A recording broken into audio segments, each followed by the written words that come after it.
A big program can easily take 10 or 15 years to deliver. And so because of that long period of time, by the time the experienced engineers get to try and run a program, it's usually the first time they've ever done it. And all the people that ran the big program before then, or big programs before them, have retired or are on the way out the door. And so there's this sort of loss of institutional knowledge that happens on these big programs. And I imagine in industries like aerospace, this problem becomes even more serious because the knowledge involved is highly specialized. And such industries rely on deep expertise, long project timelines, and very specific technical knowledge. And losing that knowledge can create big problems. One of the big challenges that the industry faces, there's a lot of knowledge that's embodied in those organizations, but it's hard to find and no one really knows what it has and where it lives a lot of the time. A lot of people see AI as a replacement tool, but in your space, it seems more like AI should support experts rather than replace them. One of the things that we try to tell people is that AI shouldn't really stand for artificial intelligence. We like people to think of AI as standing for assistive intelligence. So when people start thinking of it from that particular standpoint of view, that it is something that's there to help and aid you as opposed to something that's going to replace you, you develop a much better framework for how to think about how to apply the technology.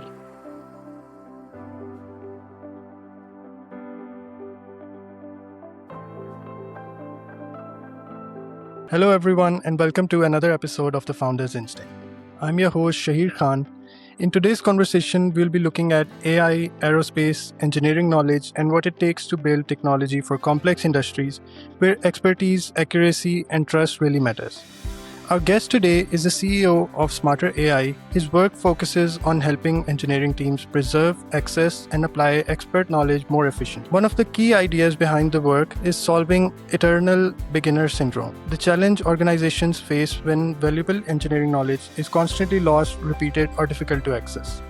It is my great pleasure to welcome Mr. Oliver King-Smith. Thank you for joining me. How are you doing today? Shaheer, thank you so much for having you on the podcast. It's great to be here. It's my pleasure. Oliver, I'm really looking forward to this conversation because your work sits at a very interesting intersection of AI, aerospace, and institutional knowledge. A lot of people talk about AI in broad terms, but your work is focused on a very specific and important problem: helping complex engineering teams stop starting from scratch and make better use of expertise already inside their organization. But before we talk about that, I'd love to start with your background. So if you can please tell us about your journey and how it led you to building smartR.ai. All right, Shaheer. I guess I could start at the beginning. I did a PhD in mathematics over at UC Berkeley. And then I ended up working for a high-end visualization statistical software company that we sold off to part of what's now IBM. And then worked for a big consumer software company called Broderbund before I struck out on my own and started my first company, which was data collection in manufacturing on the old Palm Pilots. And then after that, I sold that. I then did a lot of consulting in the embedded space. So that's for aerospace, auto, tech companies, health companies. So all kinds of people that had embedded hardware. And around 2015, I was working with Toyota, the car company, and we were working on a project where we were really struggling to recognize images using conventional techniques. And that's the first time I really tried using AI in a production setting, and I was blown away by how well it worked. So I became convinced it was the future. And so in 2020, during COVID, I started smartR as a consulting business, and it grew from there as we started figuring out what clients wanted and needed. Yeah, that's really interesting, Oliver. And I like how your journey comes from very industry-related problem rather than just chasing an AI trend. So, Oliver, you've spoken about eternal beginner syndrome. That phrase really stood out because it captures something many organizations probably experience but don't always have a name for it. What does that mean, and why is it such a serious challenge in engineering industries? Yeah, it's a big challenge when you're working on very complex problems because the fact that the way the engineering organizations are structured is people grow and mature inside that organization. and a big program can easily take 10 or 15 years to deliver. And so, because Wow. of that long period of time, by the time the experienced engineers get to try and run a program, it's usually the first time they've ever done it. And all the people that ran the big program before then, or big programs before them, have retired or on the way out the door. And so there's this sort of loss of institutional knowledge that happens on these big programs. And so it represents a really significant challenge in these very regulated industries that work on these very complex projects. It doesn't even need to be aerospace. I mean, you think about things like the oil or gas industry or big mining operations. It's just so long to do one development that most people get at best once, maybe if they're lucky, twice to do it in their life when they get to run such a large project. Yeah. And how does it affect productivity or quality or even decision making?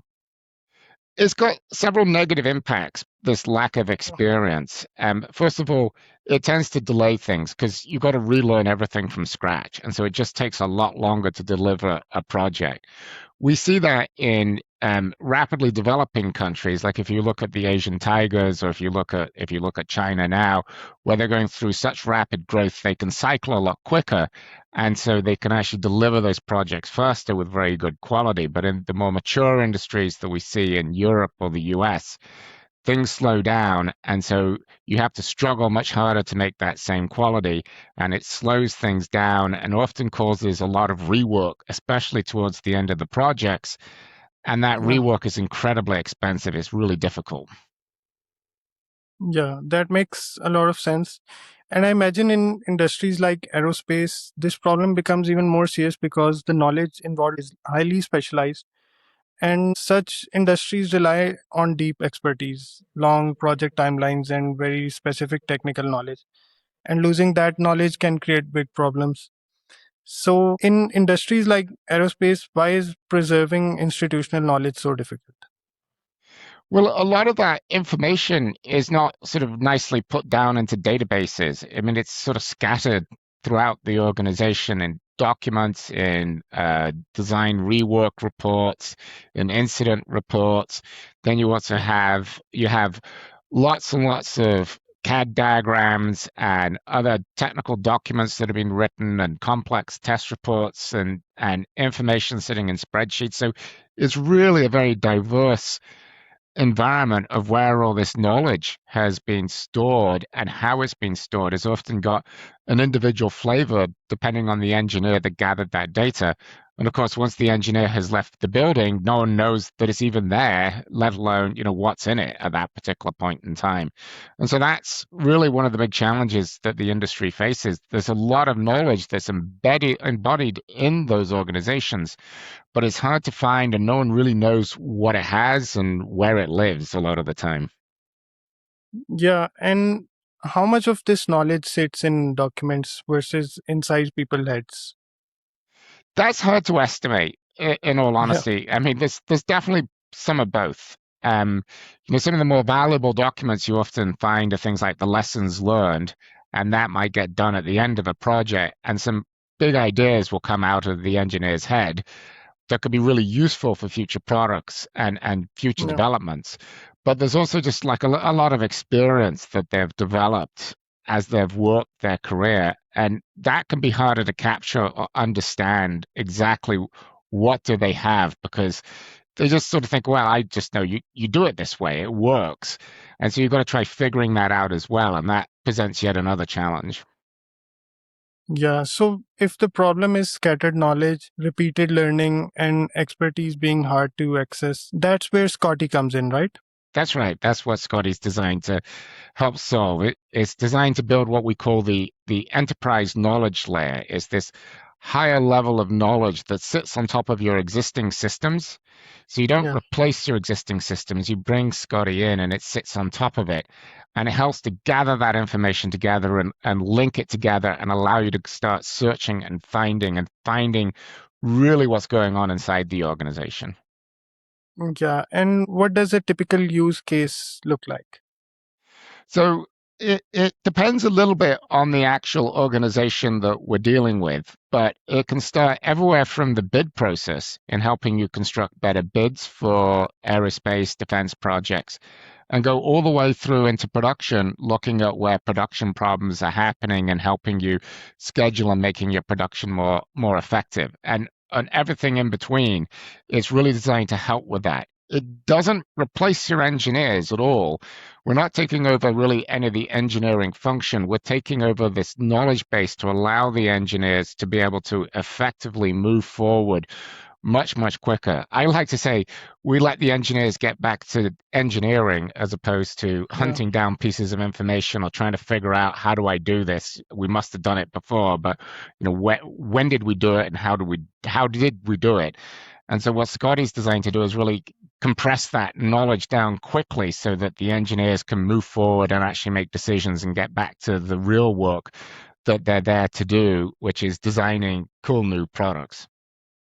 Yeah, that's a great way of looking at it. And is the main value speed, accuracy, knowledge retention, or better decision making? It's really the speed obviously is very important because these projects are so long. It really costs a lot of money when projects are that long because you've got all this capital you've invested in it. And the faster you can get to market, the Yeah. quicker you get your return back. And that's a really big win in the aerospace industry. And I think the other thing is preventing mistakes. So Scott is not designed to make sure that there are no mistakes in it, but it acts as this extra pair of eyes that helps catch problems that may have gotten missed early on or even towards the end. And so by having that extra set of eyes looking at the system, asking these questions, for example, it's got 50,000 questions built into it. So it can Yeah. ask all of those questions and just make sure that they've been answered so that nothing gets missed before it goes out the door. Yeah, I like how practical that is. It's not just giving people information, it's helping team work with their existing knowledge more effectively. That's right. Yeah, that's where the work becomes really interesting because building AI for general productivity is one thing, but building it for technical environments is completely different. So, in complex engineering, the margin of error is much smaller, right? That's right. Yes. And AI cannot just sound confident, it has to be useful, accurate, and grounded to the right knowledge. So, what were some of the biggest challenges you faced while building AI for complex technical environments? So one of the things that we do with AI is we make it go through a series of what we call gates. You might call them checkpoints.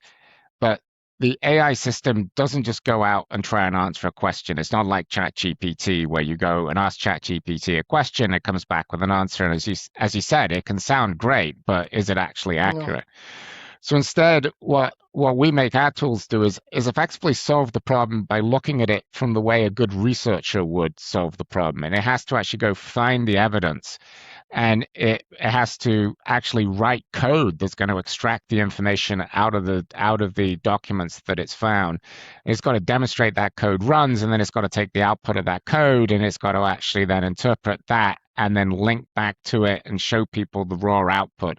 So we go through all these various steps, and there are even overview parts of the AI that are checking that the whole system is working, and we've got other parts of the system that are just looking for things like injection attacks and that kind of stuff. So we've got this very sophisticated system that's designed to sort of check and balance and force the AI to work through actual steps and demonstrate that it's successfully completed that step through independent mechanisms that are not AI before it can move on to the next step. And by doing that, we can stop it from having errors in the sense the fact that it would hallucinate and give you some bad information. What it can lead to sometimes is Scotty can't answer the question. He'll say, well, I couldn't figure it out. But that's better than giving a bad answer, just saying, I just Yeah, couldn't figure out what the answer was. It was too complicated. yeah. And were there moments where you had to rethink the product based on the feedback? It's constantly ongoing, Yeah, rethinking exactly what we're doing because, as you engage with organizations, one of the things we've found is that, in the aerospace industry, because a lot of these companies are quite old, they do things differently. It's not that systematically done necessarily across the industry. I mean, you do need to follow a prescribed process in aerospace that is dictated by the FAA, where you have to go through your requirements planning and break those requirements down into the correct tiers and do your means of compliance and your validation tests. So that part, in some sense, is standardized, but the way that each organization approaches those problems and stores its information and the way it deals with it is quite personal, actually. And I think it's just because these companies started often a long time ago. I mean, you meet aerospace companies, been around over 100 years now, and they've just kind of Yeah. developed their own way of doing things, and it's not as standardized as you might expect, especially if you come from something like, the web industry that got going in the 2000. There's a lot more standardization in that industry than you'd see in aerospace.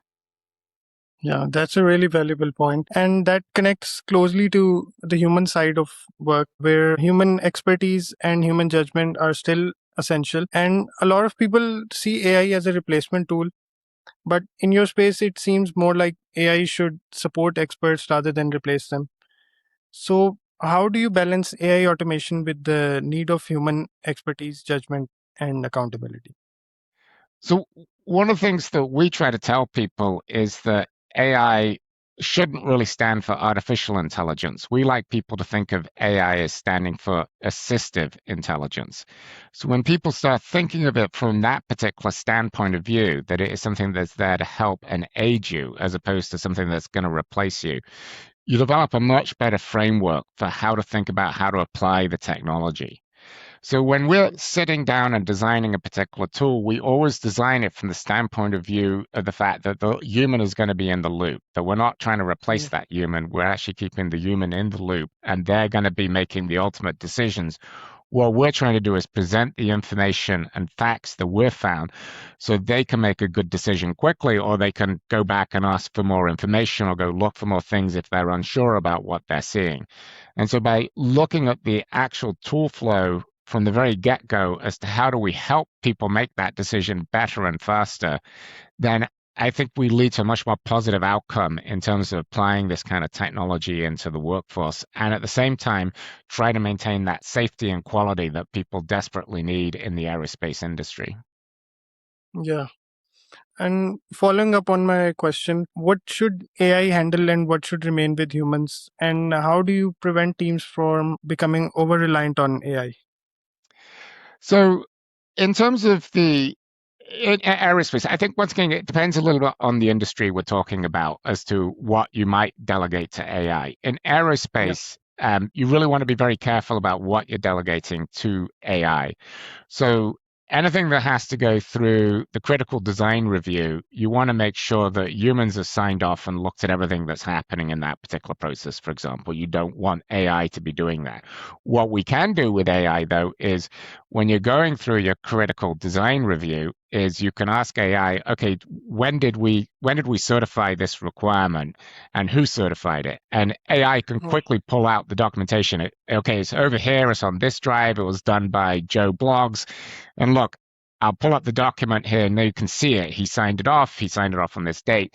So AI can be really good at doing that kind of things and helping people, but it's still the humans need to make sure that everything was done correctly ultimately, but we can really help speed that process up and keep track of the massive information that's coming in and allow people to find it and know that it happened and when it happened, or if something hasn't happened, or if the AI thinks it hasn't happened, it can let people know, hey, you're not ready for your critical design reviews. I can't find these 7 pieces of information that you're going to need.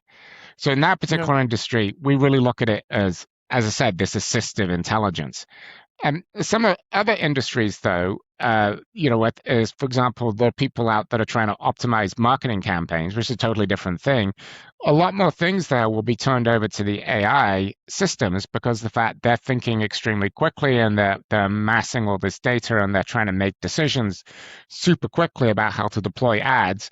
That's probably going to see a lot more automation than what we have right now.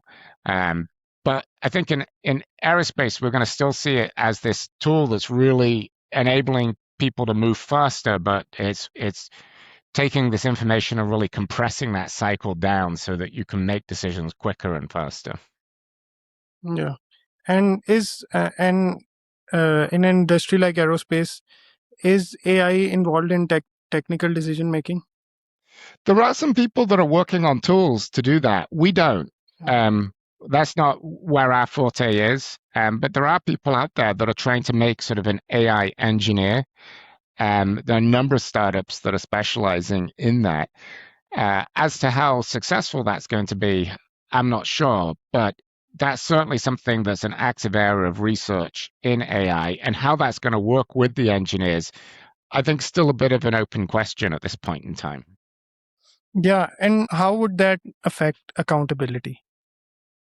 Well, I think there's a real issue there that the AI system, um, will it have accountability or won't it have accountability? And I think it's a question that people need to kind of figure out the answer to. I don't know if we really even have the legal frameworks in place, in all honesty, to know Yeah. where that responsibility lies, and it probably varies a little bit by country as well.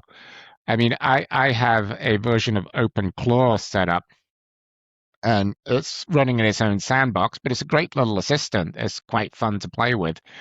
But if OpenClaw goes nuts and starts causing havoc on the internet, who's responsible for it? And you know, it's not clear a lot of times the answer to those kind of questions. Yeah. And especially because industries like aerospace have very high standards, reliability, accuracy, and trust. So it must make it like very difficult to introduce an AI engineer.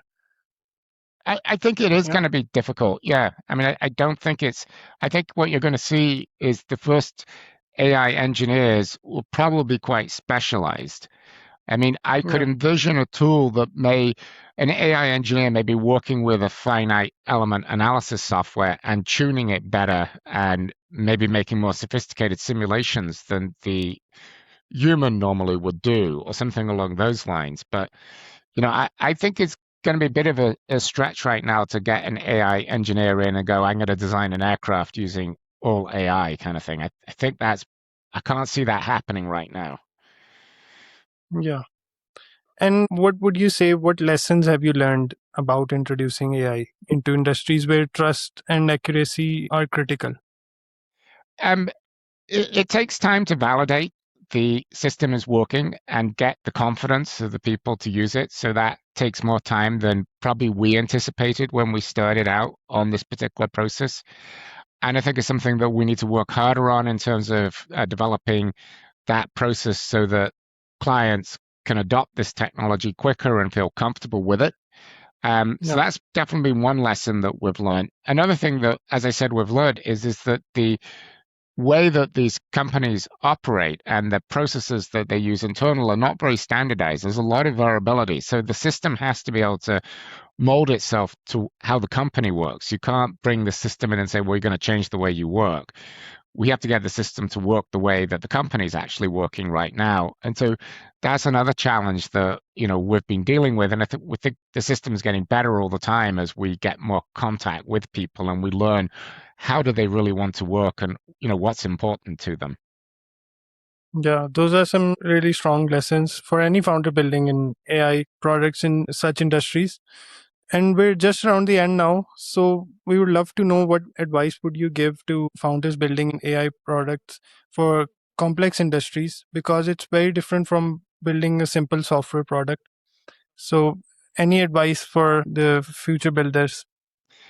I think one of the things that I'm sure a lot of people have already discovered that building AI systems is not that easy. So I think a lot of people, when they saw ChatGPT come out, thought, "Oh, this is easy. We'll get this up and running in a few weeks." And it doesn't. It's not like that. It takes a lot longer to actually get these tools to work effectively out in the real world. Yeah. In many ways, I view things like ChatGPT or Claude Anthropic as more laboratory experiments. I mean, they're great, they're fantastic tools in their raw form, but they're not really ready for use in industries like aerospace right out the box. And what you need to do is you need to figure out how to tame these tools and get them to work reliably and consistently across the organization. And that's a lot more work than probably people think it's going to be. So in our case, we've invested many, many man years now of engineering effort into the Scotty platform. It's been out for about 3 years, but we've been investing a huge amount of money and effort into it every year to make it better and figure out how to use these tools more effectively and get them deployed. And so it's not a trivial undertaking, but the rewards at the back end, I think, are really impressive because now you've got this tool that's really starting to help people become better engineers and companies become more effective at what they do. Yeah, that's amazing advice. Oliver, this has been a really valuable conversation. What stood out to me is that AI in complex industries is not just about automation or speed.